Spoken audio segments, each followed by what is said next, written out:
Hi everyone. Welcome back to Jonesy Chats Wrestling. This is going to be a preview of this coming Sunday's Hell in a Cell pay per view.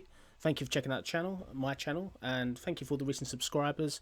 It's great to get people on board. I hope you're enjoying the content. I've enjoyed doing it so far. So let's get into this Sunday's Hell in a Cell with my predictions, what I think is going to happen, some potential matches that could happen. So let's do this. So let's start at the top of the card.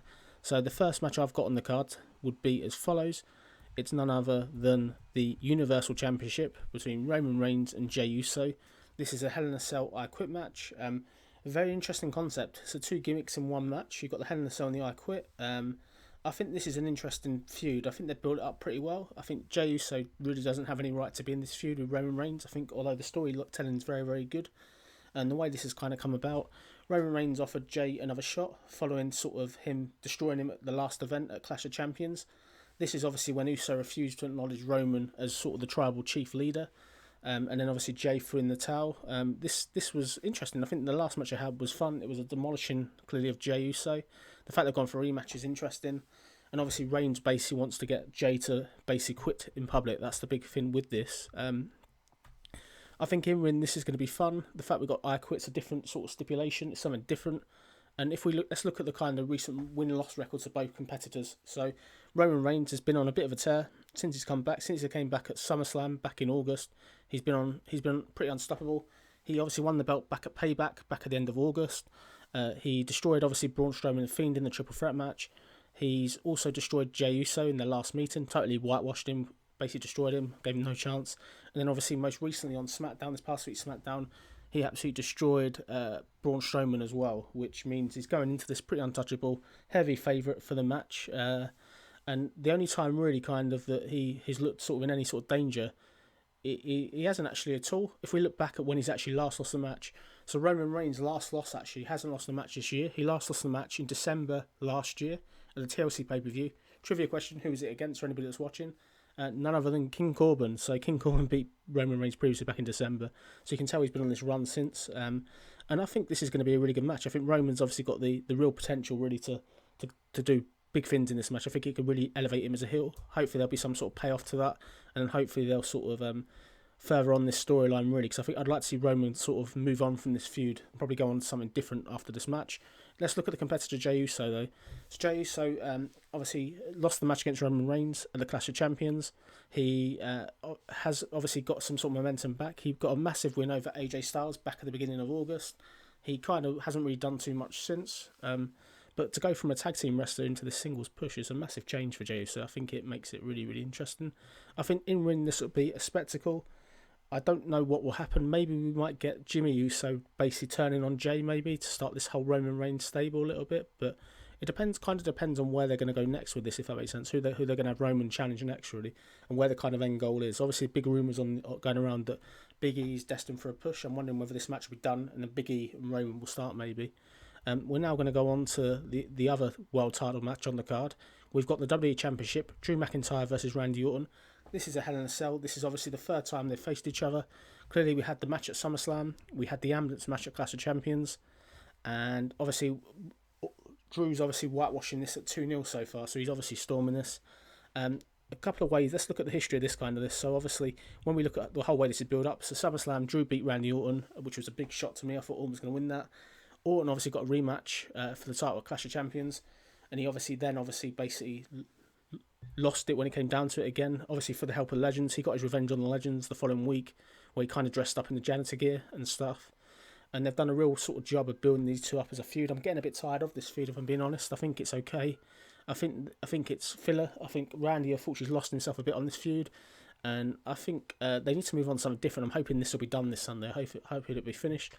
Let's look at the actual sort of win-loss streaks for both competitors. So, Drew McIntyre, as I said, he's been on an absolute tear, beating people such as Robert Roode. He's beaten Randy Orton in an ambulance match. He's beaten Keith Lee. He's also beaten people such as Dolph Ziggler. And even sort of recently sort of just been on a real tear. The only time really Drew's lost was in this 6-man tag match back at the start of October, where he teamed with the Street Profits and lost to the team of Ziggler, Orton and Roode. And then when we look at this, Drew hasn't lost a singles match really since August last year. So a whole year and a half, basically near enough, since he lost a singles match. And that loss, that's another trivia question for everyone still watching. Who did he lose to? None other than Ricochet back on August the 26th, 2019. It's amazing how different, almost like a 14, 15 months on can make to somebody, hey? So let's look at Randy Orton then. Randy Orton, clearly he's got some big wins this year. He's beaten sort of Keith Lee, Kevin Owens. Also sort of he's got that really good record of kind of getting wins over people that are not Drew.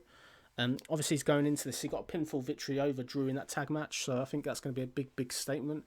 But for me, I think this is only going to go one way, really. I think your winner here is going to be none other than Drew McIntyre. I was on the Randy Orton train for the past 2 pay-per-views. They've not paid that off. I think Drew's going to retain here. And my next prediction for that, Drew to retain here, it will then go towards Drew McIntyre, AJ Styles feud. I think that's going to be the way they're going to go next. And I think that's going to be great TV. AJ Styles' new bodyguard this past week on Raw. That'll be really, really interesting to see that feud happen. We're now going to go into probably my favourite match on the whole pay-per-view that's been announced so far. We're now going on to the SmackDown Women's Championship. So it's Bayley versus Sasha Banks in a Hell in a Cell. So clearly Bayley with one of the best turns of the year this year. And that was obviously absolutely fantastic when she turned on Sasha Banks. Really, really brutal. And they've done a really good job of keeping these wrestlers kind of apart and sort of really, really teasing up this feud. This has been a long sort of building feud, if that makes sense, where they've kind of done a great job of keeping them sort of apart from this past week. If we look at the way this kind of feud come about, so at Payback, Bayley and Sasha lost the tag team titles to Nia Jax and Shayna Baszler, the current champions. They also didn't get the belts back the week after. At that point, obviously, Bayley turned on Sasha.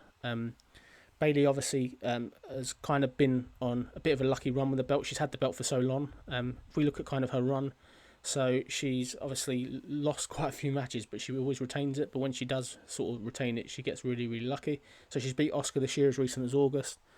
She's also kind of been lucky to escape the belt.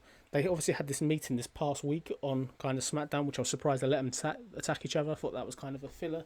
But it was great the work they could see, even with the disqualification finish. I thought it was quite interesting. And then let's look at Sasha Banks. So Sasha Banks herself, so she's been on a fairly okayish run.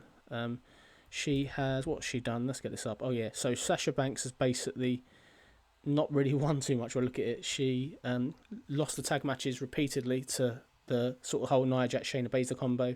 She lost to Asuka, kind of going back by submission back in August, and she's not really won a match. So she's going into this proper without winning a match, a pinfall by pinfall. So she won a match by disqualification against Bayley this past week on SmackDown, but she's not won a pinfall victory for God knows how long. Obviously, because her main finisher is obviously a submission. The Banks attempts a submission, so that probably explains that. But I'm really interested to see what happens here. I think this could be match of the night.